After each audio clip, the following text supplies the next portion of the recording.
Yes. Mr. Uwato, Okay. Head of Consumer Relations at the European Union. Yes, it's me. Casper Jones. Casper Jones. Yes, Casper Jones. Yes, you gave me your virtual card at a virtual sweat lodge meeting last month. Sweat lodge? Yes, that's virtual? right. And you said I should pop by if I had any good ideas. I'm here with remember. a good idea, Mr.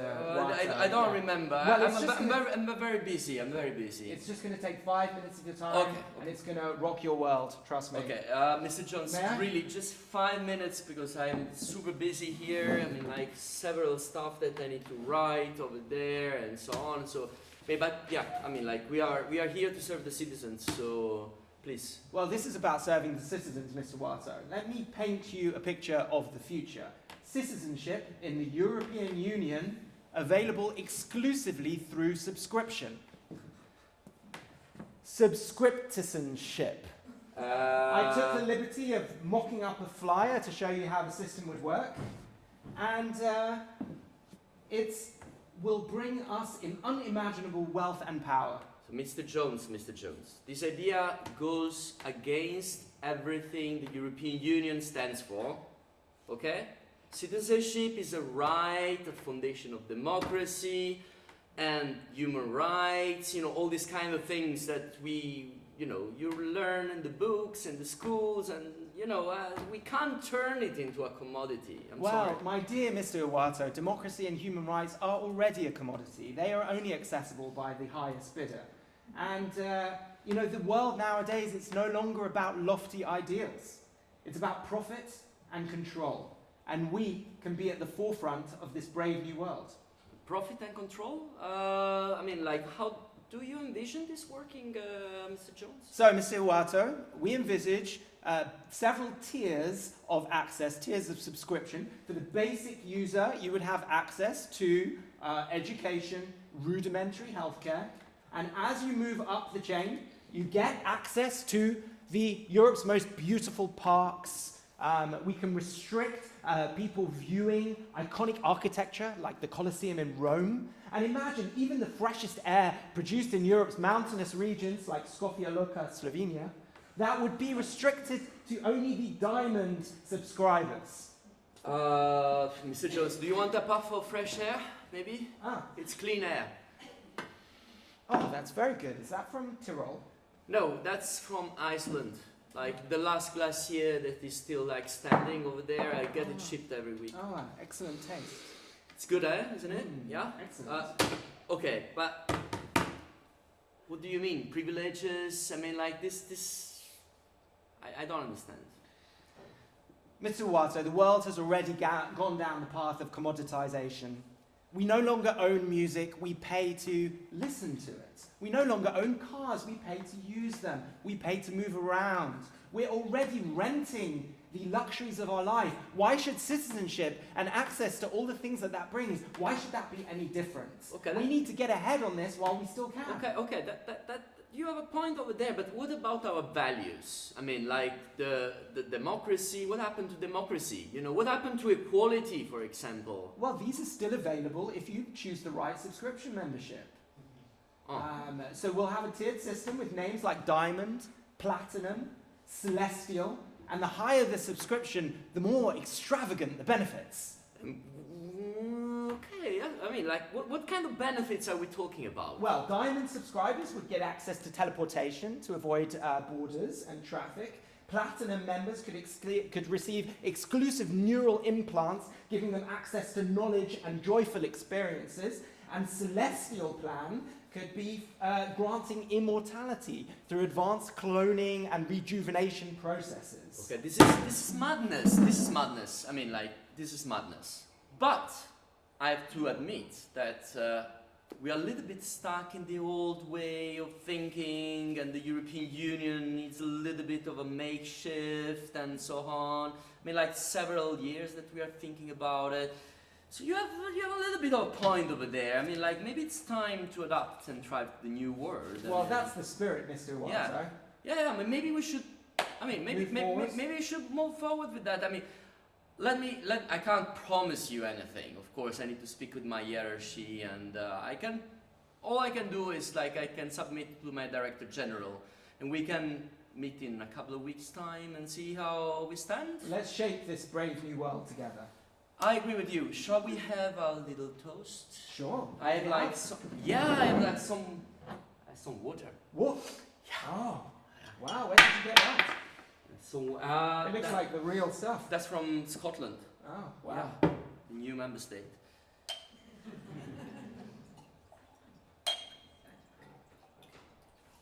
What? Cheers, man!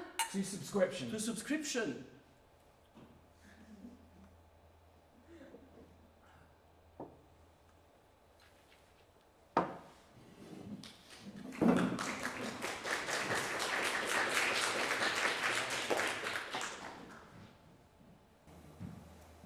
So there you have it. The future in your, first hand, second hand. So before we get you working in your groups, maybe we can ask Giuseppe to give us a quick insight into where this all comes from.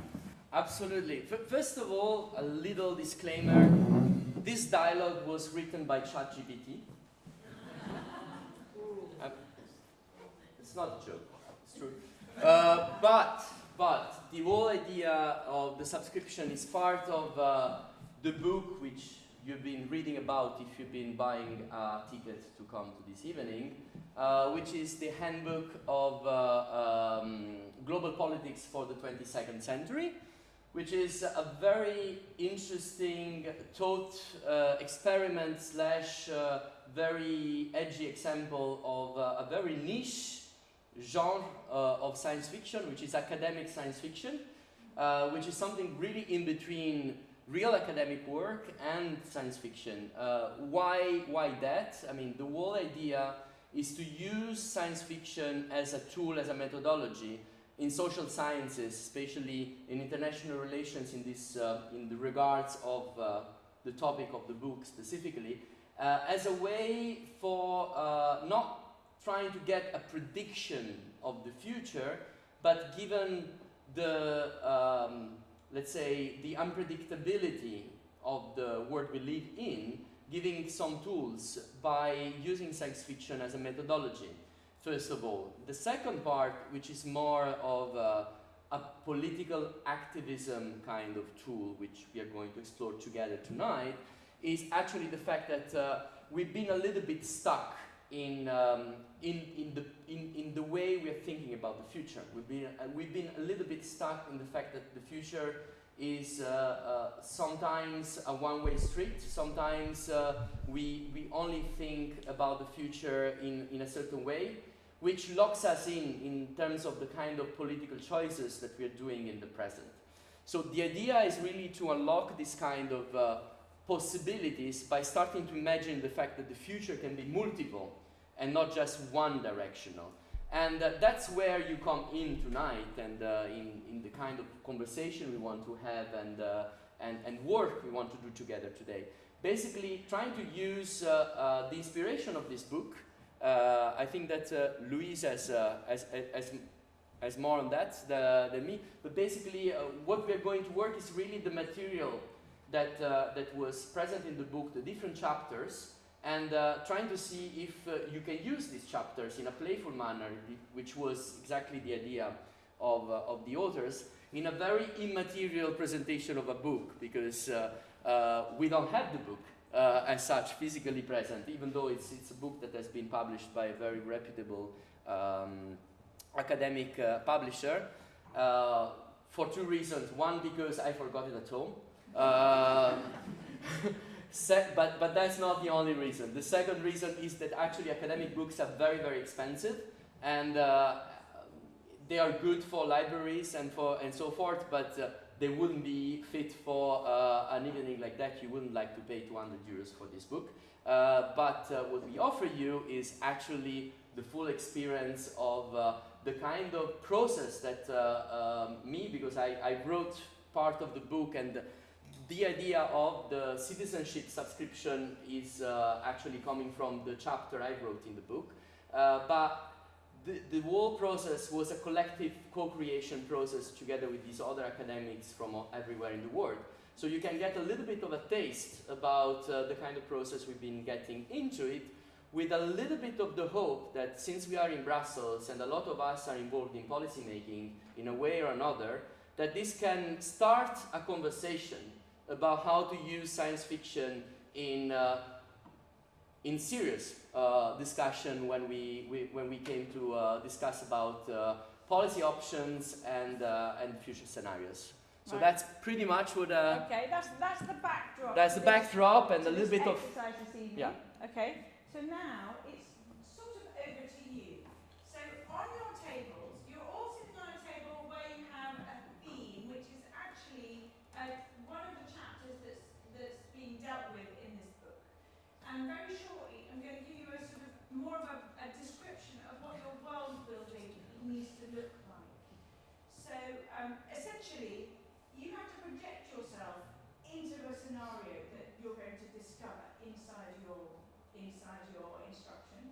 And amongst you, we would like you to evaluate and to discover and to describe and to work out what are the pitfalls and what are the advantages and where is that going and who are the people that are left out and what really flesh it out. What does this world look like that you've given the bare bones of it?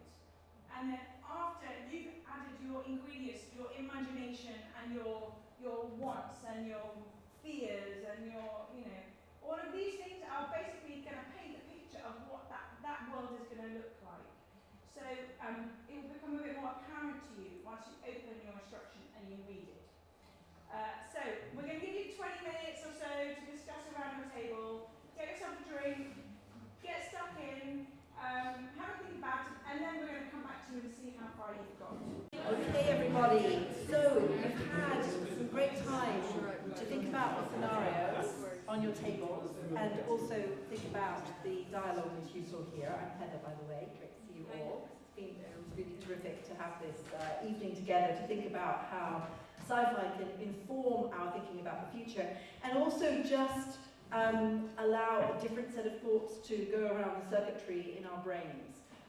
So when Giuseppe first came up with the idea of this evening, I thought it was a brilliant combination of sci-fi and Europe, in that thinking about the future of Europe, not through yet another conference on the future of Europe, or indeed yet another institutional mechanism, but instead actually using the power of imagination to consider how to go, how things might develop. So on each of your tables, you've had a scenario looking at one way in which things might develop. And I know you've all had really fascinating conversations, because we definitely have on our table, about how this might go. So what we'd like to do now is to collect some feedback on what are the new ideas that you've had, that you've discussed and so on, about where, what kind of future might be there for us Europeans. So it could be about the subscription idea, but also others. So we'd really like to have some feedback from each table about what new ideas you've come up with. You have really, and this is the really difficult criterion, right? So this is the test of whether you really should be here this evening or not. Have you had a new idea that you've never had before? An idea that has never entered your head before, which has come up this evening? Because that's what we really want to hear about. Not the ones that you heard about on telly or your friend suggested in the pub the other day, but something you have really never thought of, something that's really new. So I'm going to go around table by table and ask for what are the completely new things that have come up for you. Heather, if I could just add to that. So given that you each have a different challenge, if you could set the scene for everybody, describe your world in as much detail as you can, and then you can go into a bit more detail about the challenges and the detail of the world that you've built for yourselves. But describe it really for everybody else, and set your scene, make it available to everyone else, and they can conjure it up. So let's start over here, because I happen to know that this table has some really interesting ideas about how the world might be. So could you talk a bit about what's the challenge, what kind of a world have you seen out there, and what are the totally new ideas? So our world was, it's in the future, in 21, And 30 years ago, there was a new system that automatically decided the well-being of people and implemented policy automatically. So we don't really have a choice anymore in the sense that we don't choose our policy. It's a computer that does it, and it's trying to optimize for our well-being, which can go very well or very wrong, both at the same time. So we decided, basically we had a few options, a few ways this could go, and we tried to go for the fun way. And so in this future world, in 21, there is mandatory sex. There is mandatory sterilization as well to keep the population steady. And the state decides who has babies, because that's to make sure, I don't remember actually, but there was a point to that. Make sure it's optimal results. Yeah. We had Pareto optimization as the fundamental algorithm for everything. There, exactly, thank you. So that makes, another point is that everybody has a fun job, whether they like it or not. Everybody gets a fun job. You have to have a fun job because that's important for your well-being. But also, everybody has to do some of the shitty jobs, which everybody has to go for a given period to do some of the shitty jobs. We have also figured that most people eat mealworms most of the time because that's just the only thing we can eat. The most sustainable. Yeah.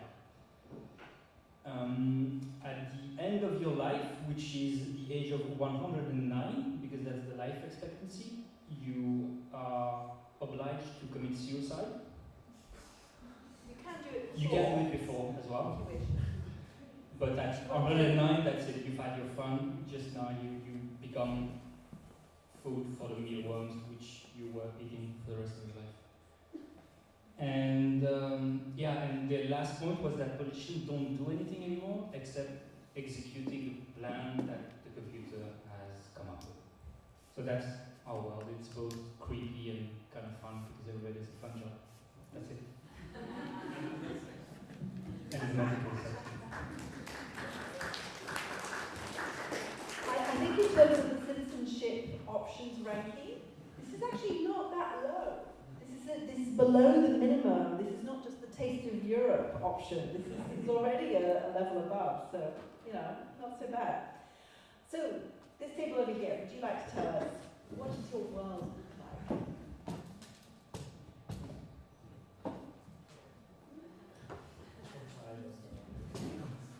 I love the way that leaders get chosen. They don't volunteer, they get chosen. They have leadership thrust upon them.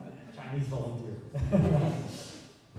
So the context is we are in the year 2060, and Latin America has become the example, let's say, of sustainable growth. So our topic was actually the degrowth transition.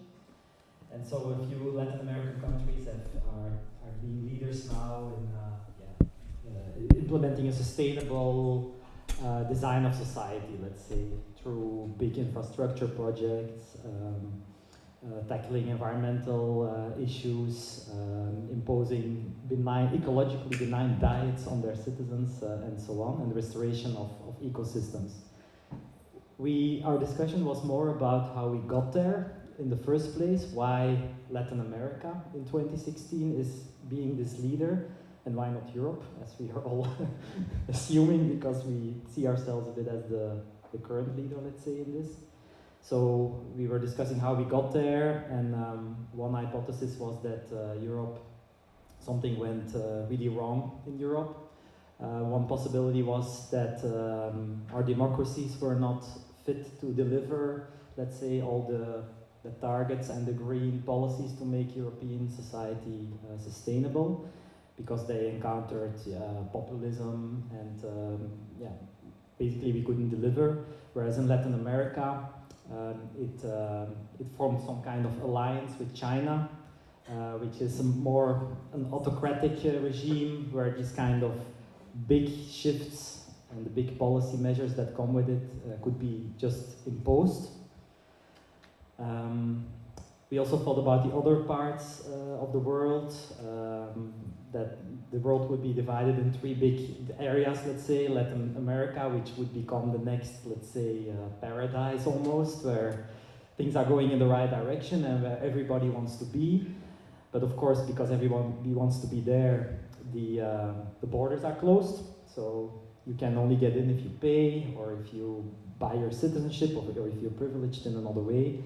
Whereas the other parts of the world, either some natural disasters have occurred, like in Europe or Africa, for instance. We were also thinking that it would be maybe unlivable or fucked up in some other way.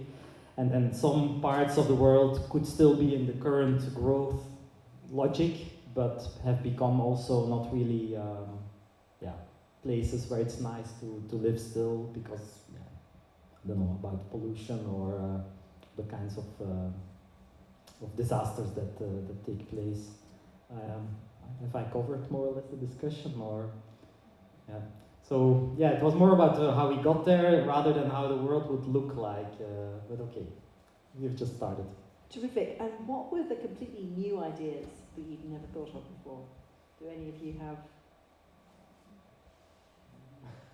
I think there was a lot. I mean, we had a discussion on, because we have a European Latin American team here, so it turns out that it was really engaging the discussion, but I mean, is change possible through democracy? It's a question. It's a question for everyone here. Hope yes, but it's possible that it's not. Does democracy sustain the status quo, or does it facilitate change?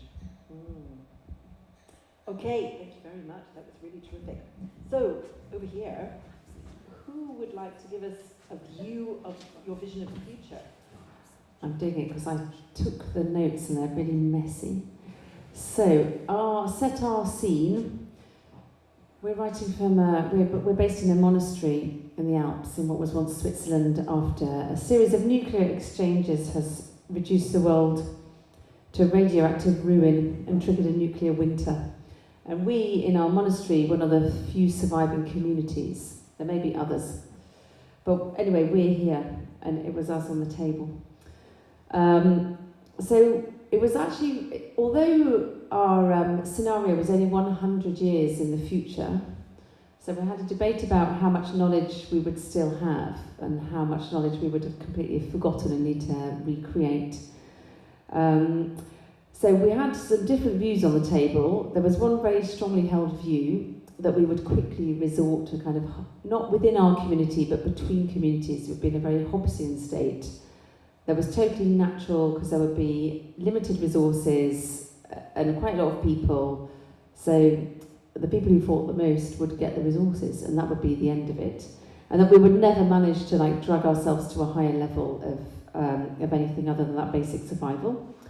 Sometimes we thought we might be saved by other people who happen not to be on the planet at the moment that this whole nuclear thing happened.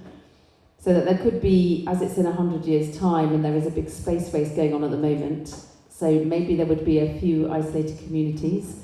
Although we were reliably informed that you need something like 97 people with different genetic makeup in order to create a lineage that wouldn't be full of genetic defects. So even within our little monastery, there was not enough of us to keep going. But we did have one thought, which I think was also raised on your table, which there might be a loss of sexual appetite, and that, having sex and recreation, that could just be like another thing alongside making meals and, washing your clothes and all the other stuff that you had to do, especially if we had to have sex with monks.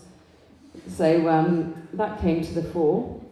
The one thing that we managed to think of that might be new, and it was triggered by the showreel, was that we thought the world would be a non-smoking world. We thought that might be one thing we could achieve, was if everything were destroyed, then maybe nobody would smoke. What else? Let's have a quick look. So we basically thought if we had survived, other communities would also have survived. And as it was a nuclear winter, or if we could be the epicenter of it, and if we were the epicenter, there could be people on the other side of the world who would be much better off than us, and we could try and get in touch with them and rebuild something. And the question was, that we didn't resolve on our table, would we be able to recreate something new and better than what we have now? Or would we be condemned to recreate what we already have, which is not really very good. So it's dystopia versus utopia. But I love the idea that smoking has been eliminated, but I'm convinced that you would make contact with some small community in Belgium that is still brewing beer, because that is a fundamental set of skills, and also the brewing, the mother yeast would still be available, despite the nuclear winter. Yeah. So thank you very much. That was really super. Anything anybody wants to add? No colour? Okay, excellent. So, over here, what does your world look like? And who would like to tell us about it? Hello. So our world was not quite as sexy or dramatic as the nuclear world or the AI, was it AI created policy world? So we didn't talk about sex, I don't think at all. Although, let me give the context. But I'm thinking there is a connection that I could make. So the topic is Shades of Democracy in the Post-Anthropocene World. And to summarize it, we're talking about also 100 years in the future, and we have a climate state. So there's no longer a welfare state where the purpose of government is a welfare state, but climate state is governed by a specific and critical task responding to climate change. So that is the number one, practically only priority. And many nation states have also disappeared, it seems. So our discussion was also a little bit dystopia or utopia. I think generally we agreed that it looked quite bad. We spoke of a climate dictatorship. We spoke about less democracy, less equality, a lot of climate-induced migration, which is already happening, which could put a lot of pressure on democratic processes. We, in terms of positive things, we spoke about more ecological consciousness. We said that there possibly won't be Nespresso. We went on to a lot of diverging topics. We talked about Nespresso, we talked about no cars. No, we did not talk about sex. Although, I know that not having children is one of the best ways to help the climate, so that's something to consider. What else? I think that's all I have in my notes. Kids have an enormous footprint. Sorry? Kids have an enormous footprint. We shared also a lot with that table, I think, when we discussed here. But we didn't choose South America. We probably talked a little bit about China, because we were also wondering how the EU was, equipped to deal with the climate, more pressing issues, and maybe a dictatorship was, better equipped to react. Although they're not doing very much now. Maybe Europe is doing more, but if they decide to do it, maybe from one day to the next, they can be much more efficient than what we do. But it's also a very scary scenario. Yes. Okay. And which of these different ideas was really new to you, that you really hadn't thought about before? I'm not really sure. We had a brilliant new idea at this table. I think in general, we would like to place a lot of hope in what the young generation can come with in terms of ideas, initiatives, and hope, and possibly be less negative than our generation is. Great. I love that. So we're relying on the new generation to have new ideas and hope and do new things, but we're not going to create them by having babies. That's true. I haven't done my part. No, but I've done my part. I produced 2 children who are both saying to me, Mama, I can't have babies because that would be so bad for the planet. And I'm like, but you have to. And they're like, are we here to create grandchildren for you? And I said, yes, of course. Why else have I invested in you? No, I understand. But, no, but it's a tricky conversation. I mean, seriously, it's a very tricky conversation because human beings have an enormous environmental footprint, so should we produce fewer of them? Makes me think of one day I heard about a sect, a sect in America that didn't believe in sex. They don't exist anymore. Okay. The thing is, we've already had a table that's done sex without babies. We've had another table that has compulsory sex and to produce as many babies as possible. This demographic problem keeps coming back. So let's hear from this table about what does life look like for you? Yes, so in this scenario, we have a Big Daddy who has been ruling the world through algorithms, and for the past 100 years, it managed to eliminate disease and solve all the big problems of sustainability that they were facing 100 years ago. And so, definitely this is something that is absolutely feasible. I mean, everybody knows that self-driving cars are all over the planet, public transport is everywhere, we monitor crops through satellite images, they've already started that 100 years ago. I mean, all that sounds all fine and great. We have global rule that's installed. The main challenge was more about whose values, which cultural values do we take into account to feed that algorithm. We had a nice debate on human rights according to European version, African version, women's rights. So this notion of values is very important, but so we have a very multicultural, democratically elected expert committee that feeds back the information to the AI algorithm to make sure that there is no bias in the decision making for this global rule, because we were talking about something beyond borders, which at the time when they founded Europe, years ago, it doesn't exist anymore, but they were really having challenges multiculturally to create a law for 27 countries. Anyway, we solved that. So now we have what we call this Big Daddy. They used to call that communism, but they never made it work, but we're figuring it out really well. And this global rule couldn't happen without the individual rule. So the way we did this was we actually, at the birth of each person, the person has calculation on his genetic code of its life expectancy. And so we know what would be his carbon footprint, or how we could monitor the carbon footprint. And so each individual receives permanently monitoring and feedback along his life on what he has already spent in terms of carbon and what he was still allowed to spend.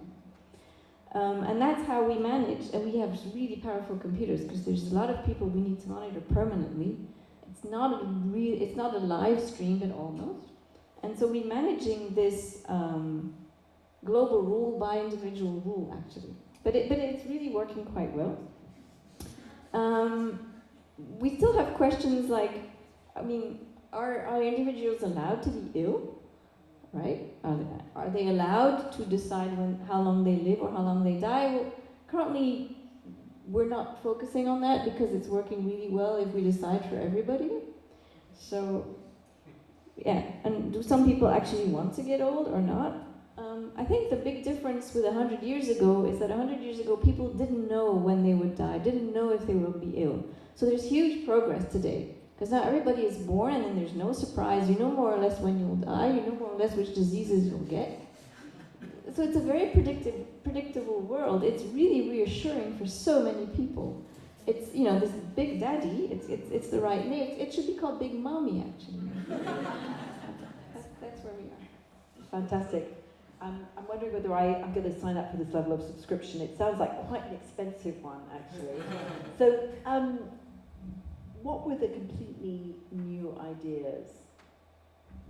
Was it health? Was it longevity? The fact that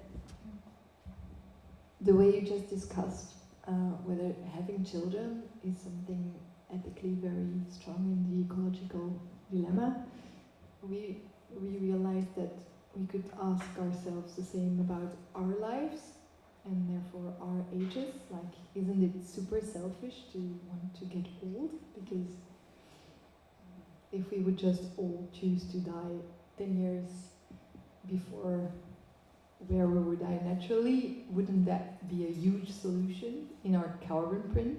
I mean, that was like, oh yeah, so actually your age has a way in the discussion.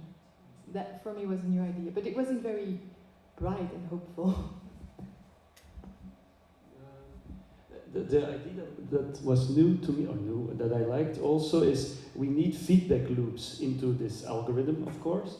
And one of the ideas, I think it came from you, is that we every day you just vote on the system, like a thumbs up, thumbs down, a bit like how we feed the Instagram algorithm, and what you like becomes more what you want.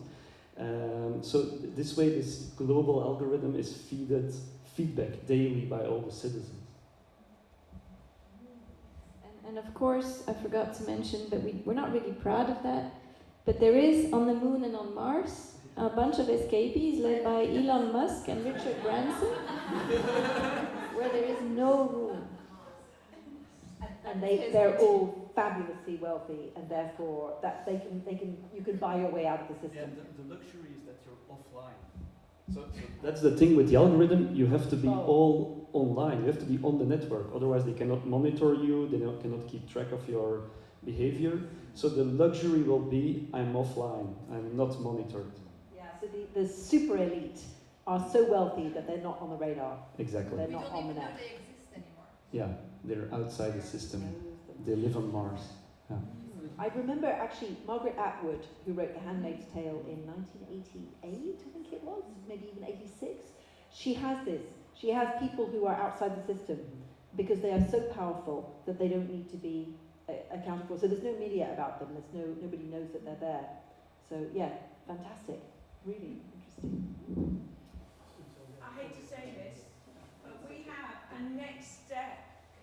And the next step is another 10 minutes or so of working things out, okay? So we're going to give you like another little kind of a tortuous bit of your journey, and we're going to add to your, your conundrums and your paradigms, and we're going to come back to you again very quickly, but we're going to do this like more speedily. Hang on right there, Giuseppe.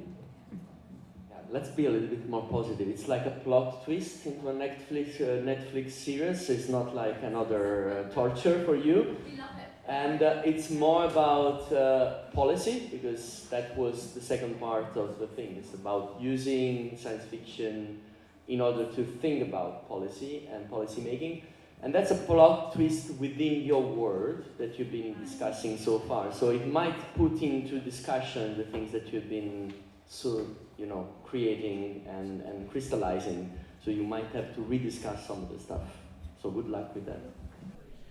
Okay, so now we're going to find out how the plot twists worked for you.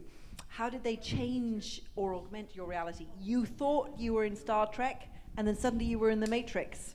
we were really. So, how was the plot twist, and what kind of reality did you discover? So everything is going absolutely to plan. What is going on now is that there are a lot of wars on our planet, and a lot of other fatalities. But that's exactly what we need, because this is what creates the shock doctrine to get the people who were wanting to go off grid to come on grid again, so we can use the AI at its full purpose. So we are very happy about this. We see that a lot of people have suffered and died, but hey, there were too many people on Earth anyway. So 1, there will be less people.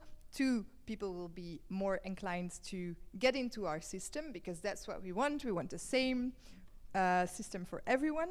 And then it's important to know that before this happened, it happened because some of the people were getting off grid, wanting freedom and organizing anarchy, and they really felt like the deviant anarchists in society, but they were actually the ones that made our plan succeed. So we're very happy about this, and our AI Big Daddy system as well. So yeah, we're happy. I don't know if I forgot to say something.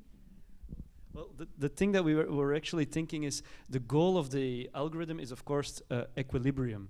And at the long term, everything will be fine.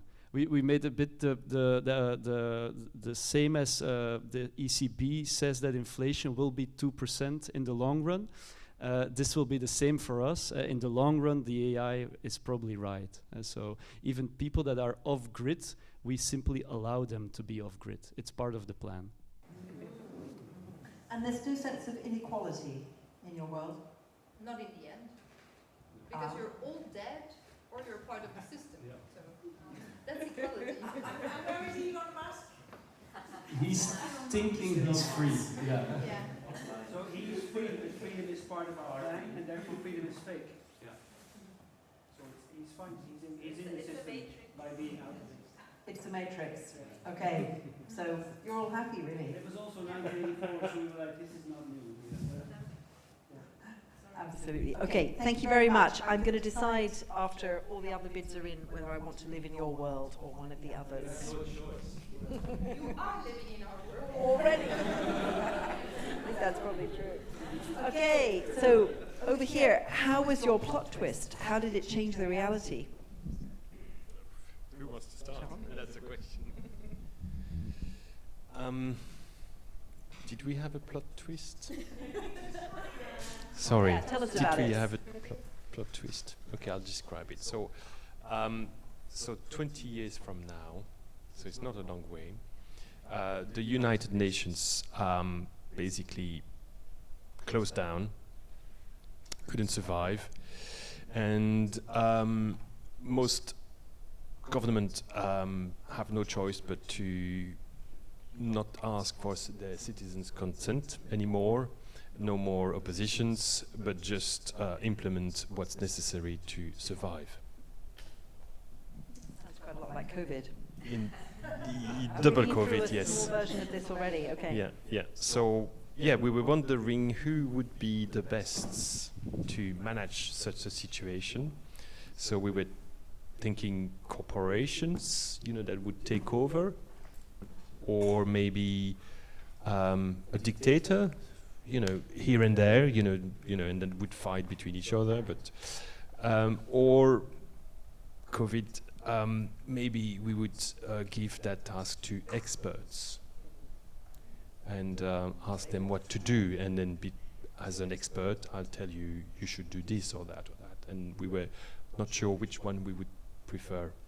And is this expert a real human being, or is it an algorithm that has all the expertise fed into it? No, it was a real person. 20 years from now. Okay, we're not convinced ChatGPT is but ready. ChatGPT, the problem of ChatGPT, that ChatGPT use in terms of power consumption, I don't know what's the ratio compared to our brain, but it's 20,000 more power than our brain. So it's more clever, but not very efficient. Yeah. Not very energy. So the climate is the problem. So yeah, probably we would have turned off your computer. No, that's it. That's finally, that's the way we defeat the AI, as we say you're consuming too much energy. But then, yeah, human beings, we have to eat things. Well, we'll come to the eating things. So, any other ways in which reality was changed for you? I would add one positive thing. A positive thing. Right? Yeah, one positive thing. If we don't have the UN and these very big institutions where 27 or more countries, obviously many more countries have to decide together, decisions will be taken more quickly.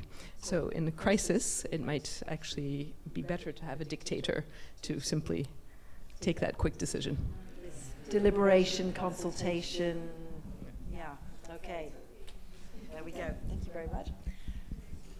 So, your plot twist. What happened? How did things change?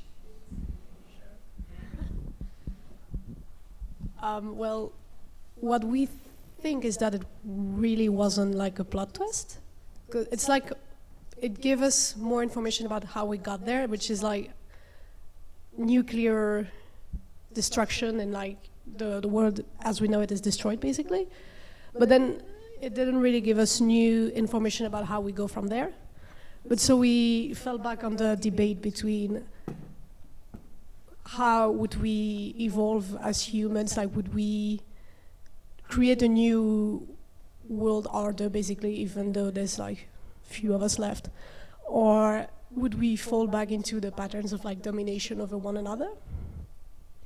And what the idea we had was also that maybe our part of the world would be more affected than other parts of the world, which would be better preserved and have more technology and resources left, which would create a dependence on them from us and maybe would make us vulnerable.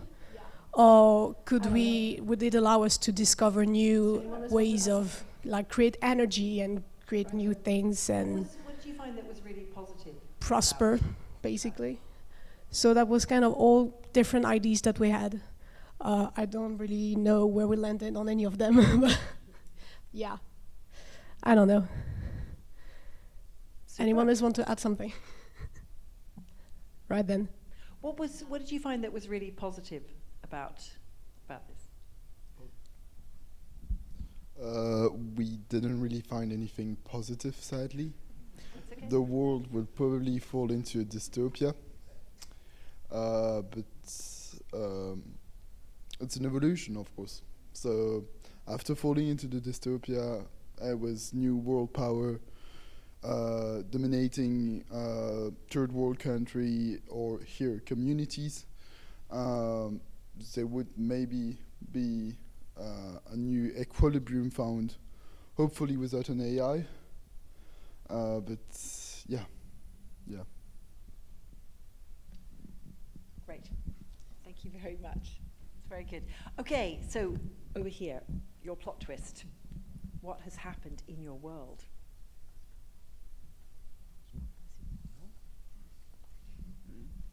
So the plot twist is at the beginning we thought Latin America was a paradise because it creates this green economy system that was sustainable for everyone. But then with the twist, it doesn't go that well, as there is still a lot of poverty in each country of Latin America, about 65-75% in each country, and there is, we suppose, people revolution against the upper class. So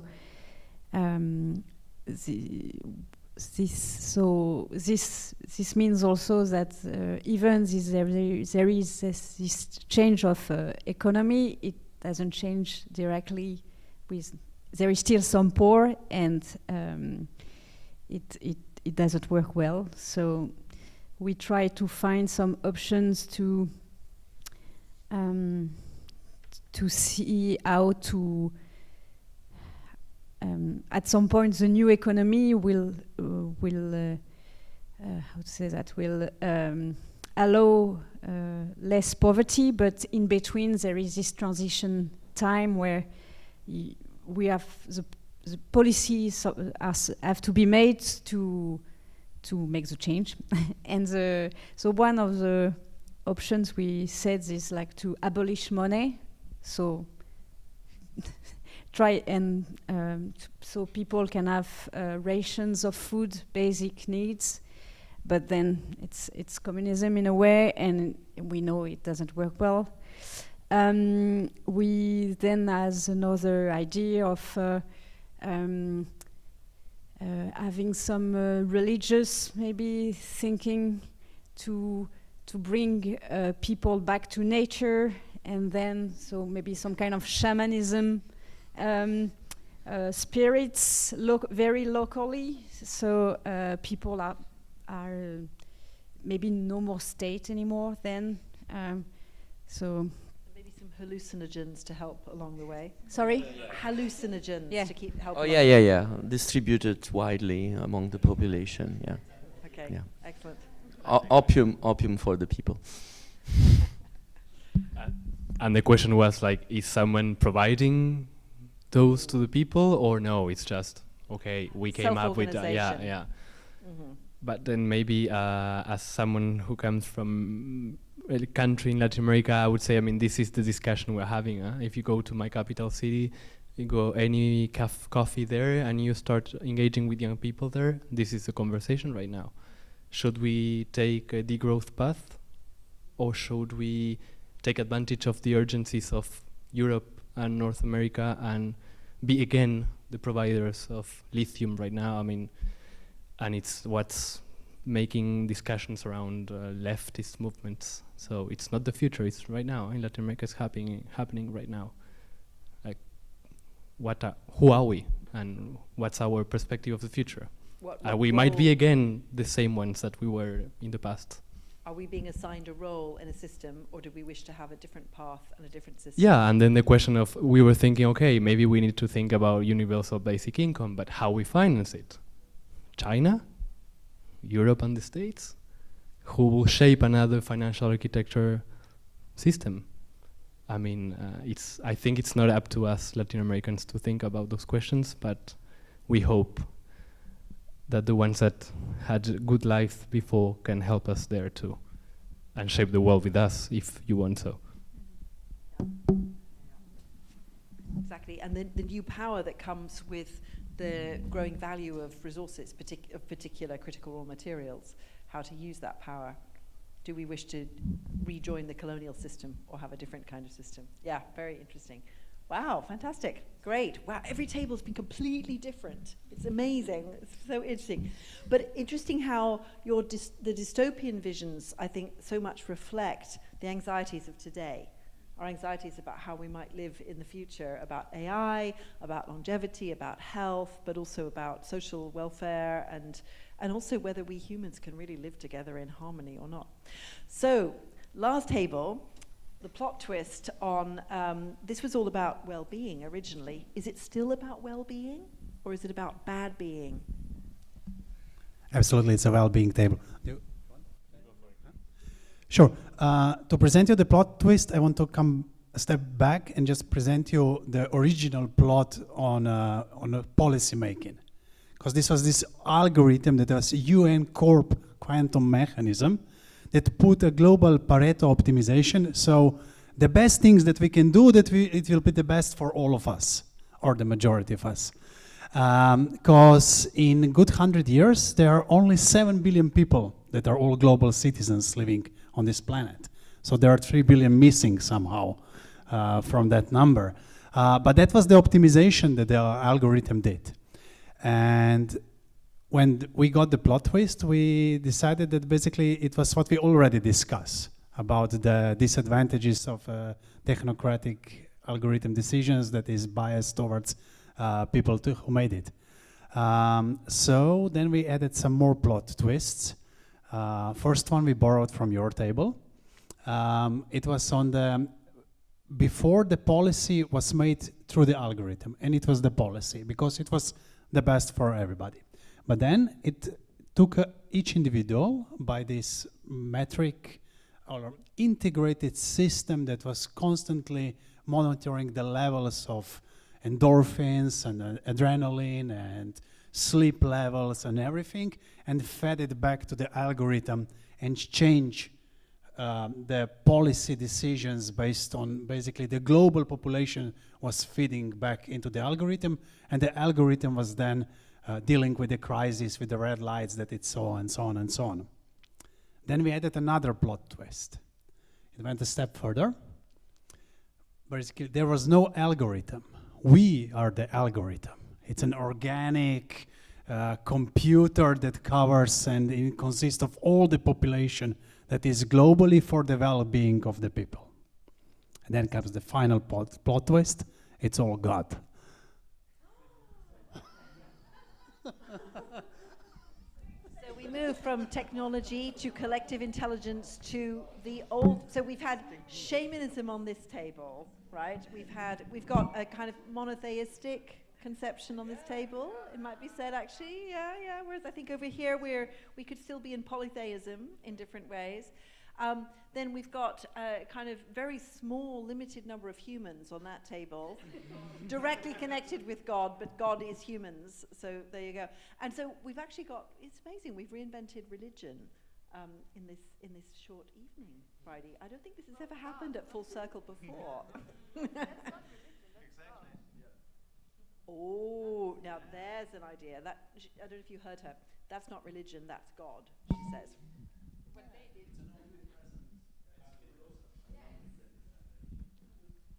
Well, it implies a certain kind of religion, I would suggest. But I think this has been so interesting. It's really taken us outside our day jobs, shall we say, and daily life. So Bridie now has a few ideas about what we might do with all of this. Okay, so I was thinking about telling you that this whole process has been underwritten by Elon Musk and the Rand Corporation, but actually, sorry to shock you, no, it's not really. This whole, Full Circle is a dialogic, interactive, innovative space to explore new ways of connecting brilliant ideas with people who can act upon those ideas.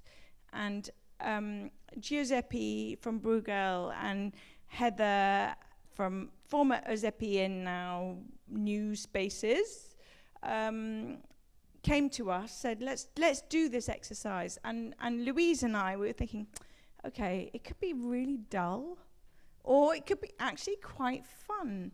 And it sort of depends on who's in the room and how we set it up. And thanks to a few of all of our helpers and creative people around, we've sort of managed to create a context where we can sort of come here and go, let's just put ourselves in another mindset, and over a beer or a glass of wine, think about something that is not here now, or maybe it's here now and it's a bit scary, and let's sort of scare ourselves so that the here and now could be actually better because of what we've just talked about.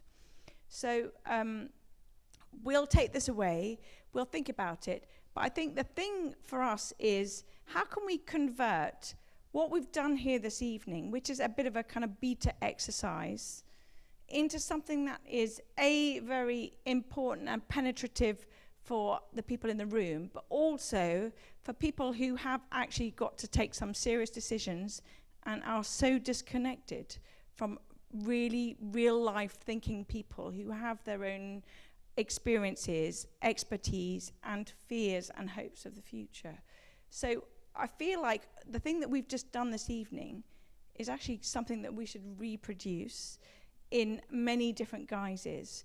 And you guys around the table have actually been really good. And I would say, if you're actually interested in what we've done and you'd like to do it again, and you'd like that to have an impact and to have repercussions in other spheres and circles that we're very well connected with, then we would invite you to promote it, be part of it, develop it, evolve it, expand it.